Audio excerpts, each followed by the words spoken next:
ఇక శుక్రగ్రహం విషయానికి వచ్చినట్లయితే ఈ శుక్రగ్రహం దగ్గర ఒక స్పెషల్ విద్య అనేది ఉందని చెప్పొచ్చు. దాన్నే మనం ఏం చెప్పొచ్చు అంటే మృత సంజీవని విద్యగా మనం చెప్పొచ్చు. అంటే చనిపోయిన వారిని కూడా బతికించగలిగే శక్తి అనేది ఈ శుక్రాచార్యుడికి ఉందని మనం చెప్పొచ్చు అనమాట.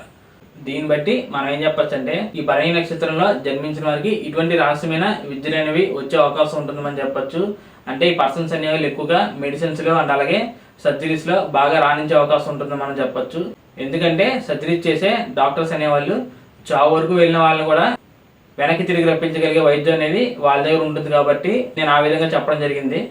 అండ్ అలాగే ఈ భరణి నక్షత్రం ప్లేస్ అయిన రాశి అనేది మేషరాశి అయింది కాబట్టి ఆ మేషరాశికి కుజగ్రహం అధిపతిగా ఉండటం చెప్పొచ్చు. సో భరణి నక్షత్రం మీద ఈ రాశి ప్రభావం వల్ల ఈ పర్సన్స్ అనేవాళ్ళు బాగా హార్డ్ వర్కింగ్ పర్సన్స్ గా అండ్ అలాగే స్ట్రాంగ్ విల్ పవర్ అనేది ఈ పర్సన్స్ దగ్గర ఉండే అవకాశం ఉంటుందని కూడా మనం చెప్పొచ్చు. ఈ శుక్రగ్రహానికి ఉన్న లవ్ అండ్ ఎమోషనల్ వీక్నెస్ అనేది